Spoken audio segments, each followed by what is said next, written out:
Hi guys, this is Nadia Andreeva from spinachandyoga.com, and this is Happy Belly interview series where I'm inviting various experts, Ayurveda experts, chefs, functional medicine practitioners to bring you more knowledge about ways to balance your digestion.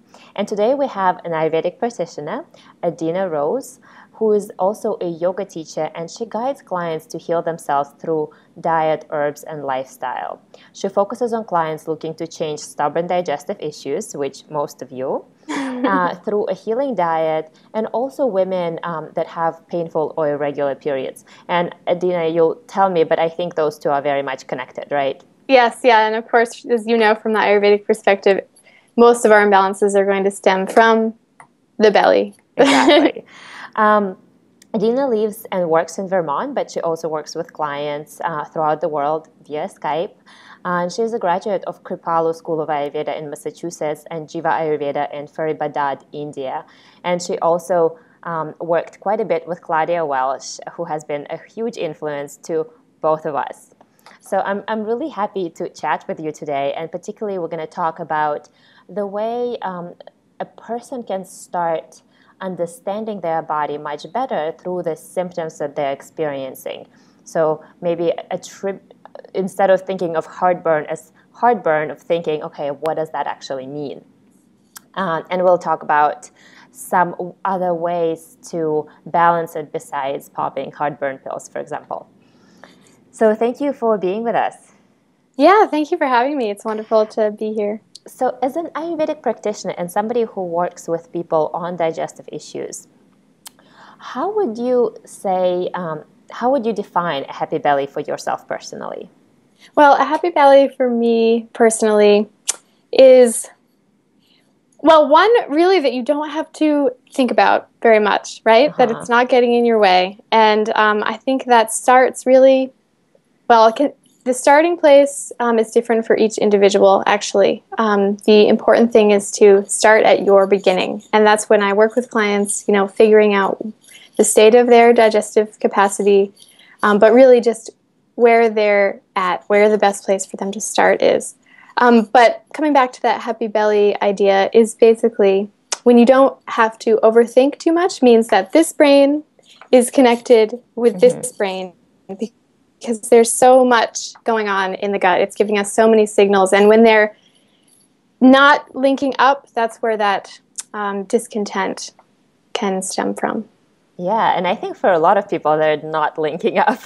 No, and for many, many, many different reasons, cultural, and also just, personal things, emotional things that could have stemmed from, and been there for someone's whole life from childhood, or maybe a traumatic event can kind of create that space, create that disconnect. So it's different, of course, for the individual, but trying to maintain that and nourish that connection. Yeah, and you really mentioned something interesting about starting where you are and determining your current digestive capacity. And in the book, I try to give people a digestion questionnaire where they can just kind of start paying attention in terms of what's happening on the body. But maybe you can share a little bit of what questions you would ask a person to help them identify where they are in terms of their digestive strength. Sure, yeah. We'll try to stay... I know that your subscribers and your readers are probably familiar with the terms Agni as digestive fire and the doshas Vata, Pitta, and Kapha, but I do want to make those into really easy, understandable ideas, because as Claudia Welch says, something I love, is that those things aren't reality, they're just a way to describe reality. So those terms can be easy, you can easily get caught up in those, but they're really not important. So as you said, let's try to get down to some actual stuff. So when I'm working with someone, I try to first assess the state of their Agni by asking them questions about whether their bowel movements, of course, but one of the most important things is their sense of hunger. Do they feel hungry? And do they feel hungry at regular times? Some people might say, actually, not really. I just kind of eat when food comes in front of me, or I eat because I'm supposed to eat at this certain time of day. And other people I love this term. It's really kind of funny. Get hangry. You know, hungry, Yeah. so hungry that if they don't eat, they are frustrated. They can't hold a conversation. They need to leave. It's time for lunch, and that would kind of tell me the state maybe of their Agni, which can be either too sharp, maybe that hangry person, that Pitta type person, which would be the sharp Agni, or maybe a slow Agni, or maybe somebody, which would be the not feeling very hungry at all, probably. Or there's also just irregular. One day you could feel one way, one day you could feel the other way, and then there's balanced. But a lot of us don't always have an experience of, or can't really remember that so well. And then we might link those answers with kind of the doshas, and maybe questioning which dosha might be aggravating Agni, because when we talk about nourishing our digestive fire, that sense that's telling us that we're hungry, and keeping it balanced, it's sort of like we want to protect it from the doshas, and the doshas can be influenced, or we have they're just made of the elements. We always have the elements functioning in our body, and they become the doshas really when they're imbalanced, and they can be imbalanced usually from an external stimulus that's affecting the body, whether it's the environment, whether it's stressful situation, whether it's some other sort of trauma. But so we would evaluate that in terms of Vata, Pitta, and Kapha. So we might see Vata usually going with that irregular type of body, and your digestive symptoms related to a Vata imbalance, because this is the air and space elements, so their qualities are light, rough, dry, mobile. If you see, one of the most obvious is usually gas. That's also usually representative of some ama being formed as well, some toxins being formed. But with any of these imbalances, actually, there's probably toxins being formed. But so Vata being gas, and any sort of pain, and sometimes that can start to aggravate the other doshas and cause bloating, etc. And constipation. It's that dryness in the. And if we're looking at maybe a sharp Agni, which sometimes is related to a Pitta imbalance, but sometimes a Pitta imbalance can, doesn't necessarily mean that you're like if Pitta is aggravating Agni so much, you might actually have a low, not be hungry because Agni is so depleted. But as you mentioned at the beginning, acid reflux is usually associated with Pitta, sometimes Kapha, loose stools, unformed stools, and sometimes very odorous stools as well, connected with Pitta, or brighter colors like green or yellow. And with Kapha, some bloating, some sluggish bowel movements, sticky bowel movements, mucus, and sometimes acid reflux can be caused because there's mucus actually being formed in the stomach. Nausea is also a big one for Kapha imbalance. Good. I love it. It's kind of like, and you can go much deeper into it. This is just a very general outline. There can be Pitta bloating and Kapha bloating, and you can go really deeply, but this is just an introduction that we're giving to you guys. So let's talk, if somebody recognizes that mine is just definitely Vata, what are 3 general dietary guidelines that you would give somebody? For most of us have some sort of Vata imbalance, just because our society, our culture is so moving so quickly. It just has those qualities of Vata, that irregularity, that this roughness, this quick movingness, subtleness of processed foods. So that might be the first one, is moving someone to a more whole foods diet, depending on where they are. That might be a huge shift for them. But Vata particularly is routine and cooked foods. Vata balancing meals should be able to be held in a bowl, eaten like a soup almost. So And that's routine in terms of particularly eating at the kind of the same times every day, right? eating at about the same times every day. And even if you're not quite sure of the state of your hunger or your Agni, we can learn about it. And if we start to eat at regular times each day, we can notice, we can like, train it almost as well. Good. What foods would Vata types, besides soupy foods, are there particular foods that would be really good for balancing Vata type in digestion? Balancing Vata, well, the tastes that balance Vata are sweet, sour, and salty. Vata type indigestion, particularly, say you eat a meal and you pain or bloating, you can get these tastes simply in like a warming tea. Like ginger tea is great for Vata.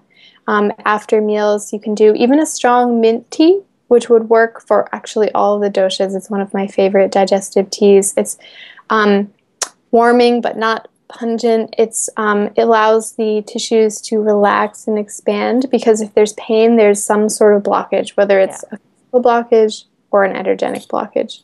So that's like a simple thing that you can do immediately if you're feeling those symptoms. And again, as we talked about, focusing on sweet, grounding foods as well. Good.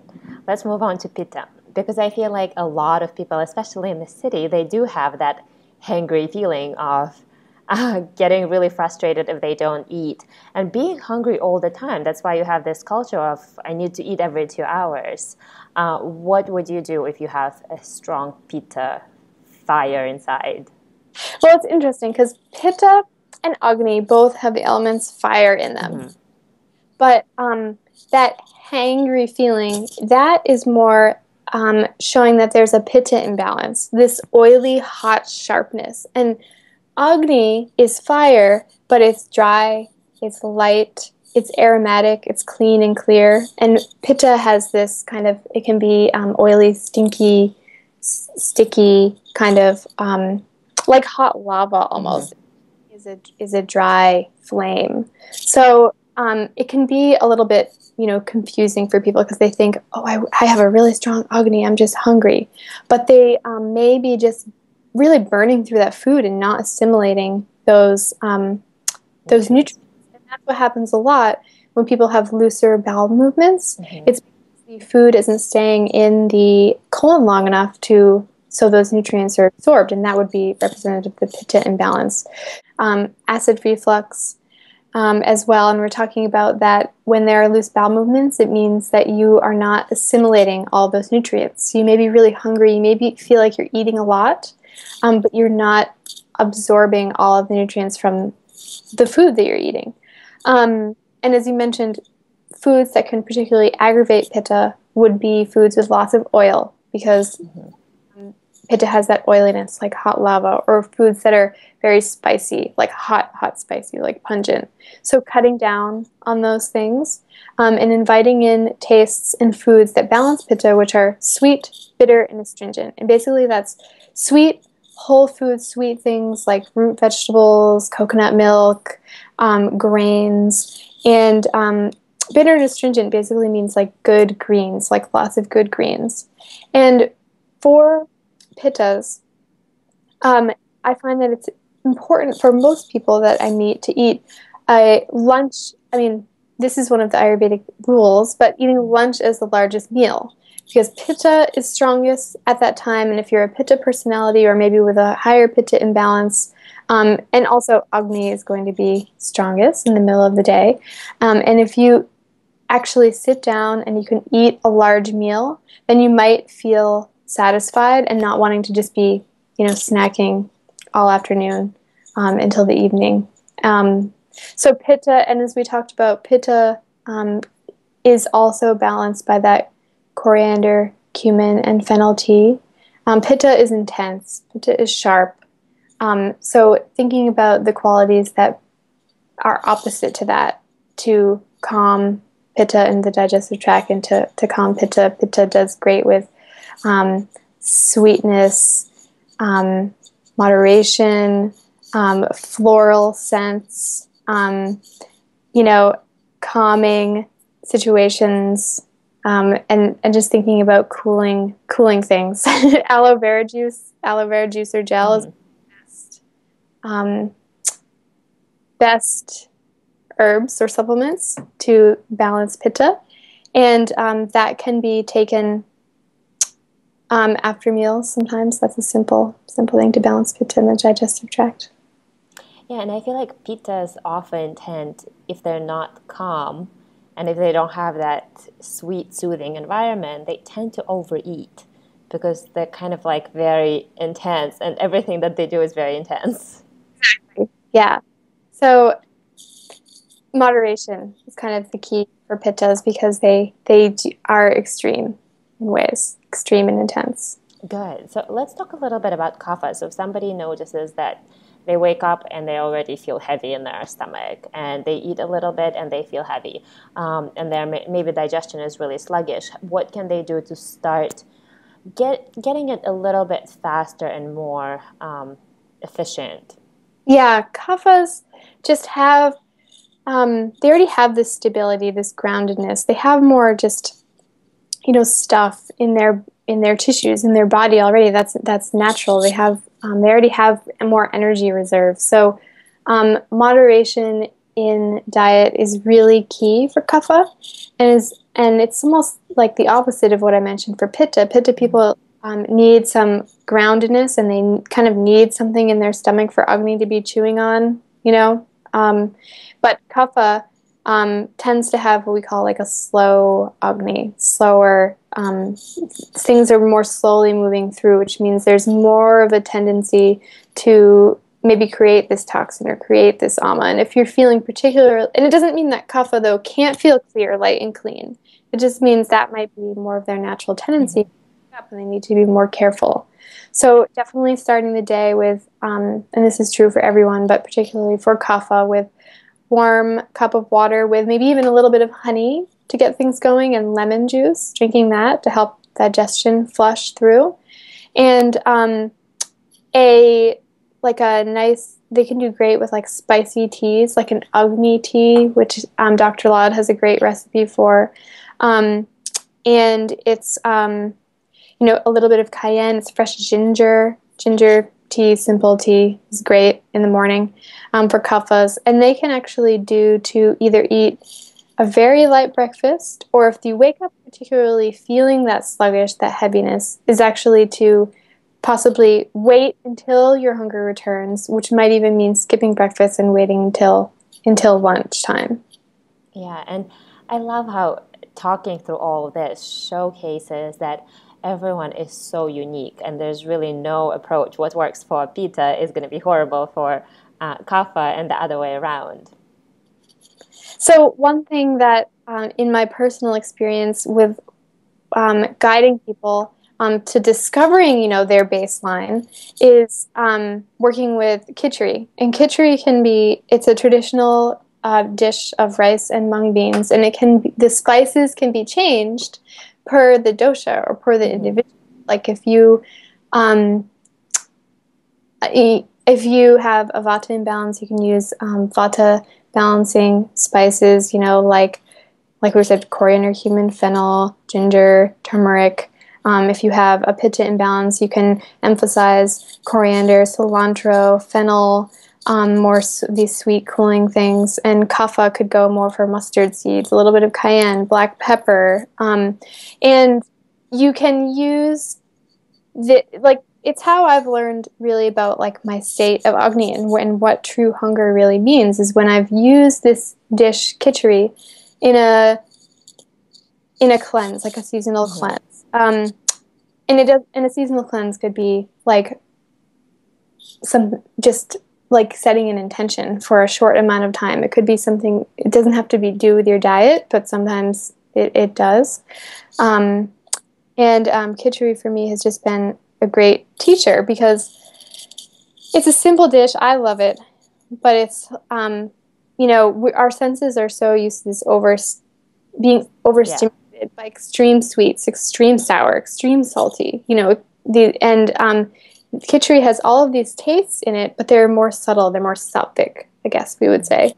More of that clarity, peaceful, calm energy. And so I don't want to go too far into that, I guess, but I just do want to mention that I'm sharing my one-day khichdi ebook with your readers if they're interested to learn more about what khichdi is, why we use it in Ayurveda, when we use it, and I'd be glad to answer anybody's questions about that. Yeah. So, one of the observations that I have with khichdi, and I think most of you guys are gonna know what khichdi is. But a lot of people in the Western society, they have more and more trouble digesting carbs. It can be a sensitivity to both grains or legumes or even fruit. Spices, even if you put all the spices, they might still not be able to digest it. How would you explain it from an Ayurvedic perspective? And what would be an alternative? Well, it's interesting because in my experience working with my clients who have a wide range of digestive issues, and a lot of people, like the Western diagnosis, a lot of people have coming with candida, and they're really worried about eating grains because they see it as carbohydrates translating over into sugar, which is food for the bugs, the bad bugs.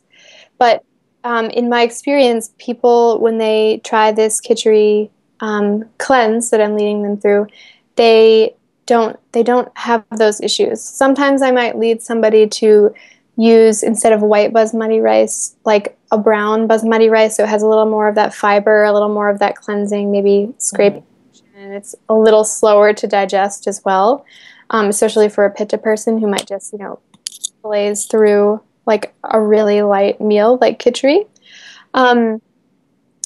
So I still use, whole grains are different than like refined carbohydrates in that way, because a lot of us end up just eating our grains in even breads, but just it's still processed into small fine bits, and that's where a lot of people end up getting in trouble with. Yeah, and I feel like it's an interesting journey. It definitely, any food can be a good teacher, as you mentioned. And I think even if somebody is trying khichdi and finds out that it's something that doesn't work for them, it can still be a really good lesson. Yeah, exactly. And when a person is having particular symptoms, from the khichdi, especially if it's maybe worse than what they were having before, or emphasizing what they were having before, we can just pick out which dosha is most prevalent, showing up, and work instead in a more dosha-specific pacifying or dosha-specific healing diet that doesn't have khichdi, of course. Okay, great. So another question before we finish up is, a lot of the women watching this, I'm sure, have this intuitive desire from their body to ground, because their life is so incredibly fast and the emotions are really hyper, and the body intuitively wants to ground with heavy foods, and we reach for either breads or cookies or some really intense sweets or fats to kind of ground ourselves. What are other ways to ground without necessarily making yourself heavy? Mm-hmm. Well, that's a natural tendency, a natural craving for the body to balance vata, because ungroundedness, this lightness, is the air and space elements of vata. And the energy is moving up, and the sweet taste has the elements of water and earth in that. So when we're craving sweets, we may be craving, coming back into the body. We're living out up here, coming into the present moment, and sweet, because it's such a strong taste linked to love and home and our root, that's a natural thing to reach for. But of course, as you know, the refined carbohydrates are just going to not affect our body in the optimal way. And we can ground ourselves with the sweet taste, but with using it more consistently in our diet through these whole grains, perhaps, and through and groundedness is in routine. And if in any way possible, I know with our crazy lives, coming into a routine, and it's important to bite off what you can chew, what you can digest first. And the first two things that I started with, many of your followers might have a meditation practice already, but if they don't, they may be struggling with how to start one. And how I started my daily practice at the beginning is, because I had these big, lofty intentions, is to simply set my phone alarm for 5 minutes in the morning, and I was not allowed to open my email, check my phone, look at my messages before I sat for 5 minutes in silence. And didn't have to be any special things happening in those silence, but just starting that routine for myself. And same thing with 3 meals a day. Is I experimented with setting an alarm with at least 4 hours in between, so I could have plenty of time to digest my food, and seeing not rigidly sticking to that, but just having that little beep to remind me, oh, okay, this is a time that I could be eating. Like, am I hungry? And going from there and experimenting with that. I like that. Yeah, and then it shifts and adjusts, and you find what you like and what actually works best for you when you're in a more sane place. And one of the most important Ayurvedic practices also is to come into the body is this daily self massage before you're. And warm oil particularly, has the exact opposite qualities of vata, as we mentioned before: light, rough, dry, mobile. Warm oil, it's that oiliness. It's soft. It's, warm. If you're getting it from warm, it's bathing the nervous system. And in a way, I like to see it as like protecting, like putting on a layer of your aura, to protect you from, a lot of the insane influences that are out there each morning. The word oil in Sanskrit is sneha, and sneha also means love. So it's taking some time for a little self-love. And those things that I talked about take, and if you just do a 5-minute massage and your 5-minute meditation, that's just 10 minutes. Might be something that you can start with right away. Yeah, it's definitely doable. And once you start doing it, it's kind of addictive, which makes it easier to come back to. Yeah, it will grow, and it can grow. Yeah. So, Adena, if somebody wants to learn more about your practice or has questions about the cleanse, where can they find you? They can find me at adenaroseayurveda.com. And there's also a link that I think you're providing where you can download my free 1-day Khichdi cleanse ebook. I normally sell that on my website, but you can get that for free and kind of see what I do, get my perspective and my voice. Wonderful. And guys, make sure to get your copy of Happy Belly, because you're getting a ton of gifts for that. And that's at Spinach and Yoga / Happy Belly. And I can't wait to see you in other interviews. Thank you. Thanks.